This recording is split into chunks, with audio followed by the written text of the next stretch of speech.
ભારતીય અખાડા પરિષદના રાષ્ટ્રીય અધ્યક્ષ રવિન્દ્ર પુરીજી મહારાજ સુરતમાં ઉધના સ્થિત અટલ આશ્રમમાં મહેમાન બન્યા હતા। આશ્રમના તપોનિધિ સંત વિજયાનંદજીના આશ્રમની મુલાકાતે આવ્યા હતા। અખિલ ભારતીય અખાડા પરિષદના પ્રમુખે જણાવ્યું હતું કે ફિલ્મના વિષયોને લઈને ઘણી વખત વિવાદો સામે આવતા રહે છે। ભગવા રંગને લઈને ચાલી રહેલા વિવાદ અંગે તેમને નિવેદન આપતા કહ્યું હતું કે સંસદ બોર્ડ દ્વારા દરેક મૂવીનું અવલોકન કરવું ખાસ જોઈએ। મૂવીમાં જ્યારે વિવાદિત દ્રશ્યો હોય તો કોઈની ધાર્મિક લાગણી દુભાય એ સ્વાભાવિક છે। આવા સમયે તેમણે વરિષ્ઠ સંતો મહંતોનો મત ગણવો એટલે કે જાણવું જરૂરી છે। તાજેતરમાં જ મુંબઈમાં તનુશ્રી નામની અભિનેત્રીએ ગળે ફાંસો ખાઈને આપઘાત કરી લેવાની ઘટના લઈને પણ તેમણે પોતાનું નિવેદન આપ્યું હતું। શ્રીજાન અને તુનિશા લઈને મીડિયામાં હાલ ચર્ચા ચાલી રહી છે। ઘણી યુવતીઓ લવ જેહાદનો ભોગ બની રહી છે। માતા પિતાએ પણ પોતાના સંતાનોને યોગ્ય સંસ્કાર આપવા જરૂરી છે। સૌપ્રથમ માતા પિતાએ જ પોતાના સંતાન પર ध्यान नजर રાખવું જોઈએ। યુવા પેઢીના સંસ્કારોની કમી બાબતે વિશેષ ધ્યાન આપવું જોઈએ। શાળાઓ અને કોલેજનું વાતાવરણ ચારિત્રહીનતા તરફ લઈ જઈ રહ્યા છે। શિક્ષણમાં ચારિત્ર નિર્માણનો સિલેબસ હોવો જોઈએ। જે રાજ્યમાં ચારિત્ર નથી તે રાજ્યને વિનાશ થતા વાર લાગતી નથી। भारत की सनातन संस्कृति की एक परंपरा रही है जिसमें गुजरात राज्य का अपना एक विशेष योगदान रहा है। ये संतों और भक्तों की भूमि है। मैं लगभग 25 वर्ष के बाद सूरत आया हूँ। तो ये माँ भगवती ताप्ती का तट और सूरत में क्योंकि बहुत लोग यहाँ भावुक हैं, राजस्थान, गुजरात, मध्य प्रदेश से लेकर के उत्तर प्रदेश, बिहार, सभी राज्यों के लोग यहाँ रहते हैं। स्वामीनारायण भगवान का जो प्रमुख स्वामी जी महाराज का शताब्दी समारोह अहमदाबाद में मनाया जा रहा है, उस प्रोग्राम में मैं आया था। उसके बाद महाराज श्री जी जो यहाँ निवास करते हैं, विजयानंद जी महाराज, इनका आग्रह हुआ कि बहुत साल से आप सूरत नहीं आए, तो ये माता जी ने आदेश दिया तो उसका मैंने पालन किया।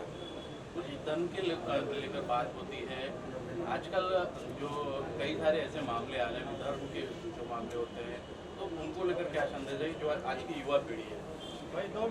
भारत की जो संस्कृति रही है, धर्म हमारे समाज का एक ऐसा भाग है जिसकी शुरुआत हमारे माता पिता से होती है और युवा पीढ़ी में संस्कारों की जो कमी हो रही है उसके ऊपर समाज को विशेष ध्यान देना चाहिए।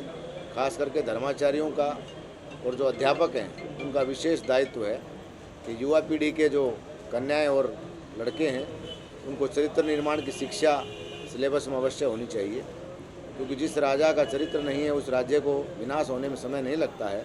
इसी प्रकार एक सामान्य घर का भी चरित्र होना आवश्यक है।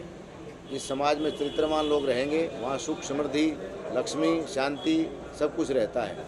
इसलिए आज की जो युवा पीढ़ी है जिस प्रकार से नशे की ओर बढ़ाव हो रहा है, गुजरात में पिछले कुछ समय से जिस प्रकार से ड्रग्स की खेप पकड़ी जा रही है, ये कहीं न कहीं चिंता कारक है। क्योंकि आदरणीय प्रधानमंत्री जी का एक संदेश रहा है यहाँ कि गुजरात को उन्होंने विकसित राज्य बनाया, लेकिन आज की जो परिस्थितियाँ हैं वो चिंताजनक हैं। माननीय गृहमंत्री जी ने पिछले दिनों एक प्रेस वार्ता में कहा था कि क्विंटलों के हिसाब से ड्रग जो है समुद्र के रास्ते भारत आ रही है। तो भारत सरकार को और गुजरात सरकार को खास करके यहाँ के नागरिकों को भी विशेष ध्यान देना चाहिए। और नशा हमारे समाज को अंदर से खोखला करता है। नशे की जो प्रवृत्ति है उसको बढ़ाने के लिए जो भी तत्व जिम्मेदार हैं, पुलिस प्रशासन और शासन को इसके ऊपर कठोरतम कार्रवाई करनी चाहिए। इसमें अगर धर्माचार्यों के सहयोग की आवश्यकता है तो हम लोग उसमें तत्पर हैं। मोदी के जो कार्यकाल है धर्म को लेकर, हिंदुत्व को लेकर, उसको किस नज़र से देखते हैं? क्या ये बहुत वर्षों के बाद में एक ऐसा प्रधानमंत्री भारत में आया है जिसने सभी धर्मों के उत्थान के लिए कार्य किया है। सनातन धर्म के जो प्राचीन मंदिर थे जिनका जीर्णोद्धार का उन्होंने एक अभियान चलाया है, काशी विश्वनाथ कॉरिडोर से लेकर केदारनाथ, उसके बाद अब महाकाल जिसमें मैं गया था पीछे, और माँ विंध्याचली का।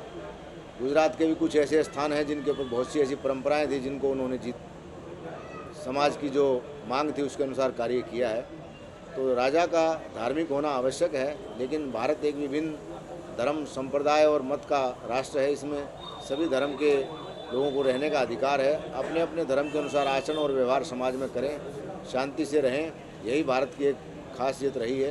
क्योंकि संसार में जितने भी मत और पंथ का प्रादुर्भाव हुआ है, सबसे पहले पारसी, यहूदी, उसमें से मुस्लिम, ईसाई, सबको भारत ने शरण दिया है। तो आज की जो राज्य की परिस्थितियां हैं, भारत अपने सम्मानजनक स्थान को अगर प्राप्त कर पाया है तो इसमें माननीय प्रधानमंत्री मोदी जी का विशेष एक योगदान रहा है।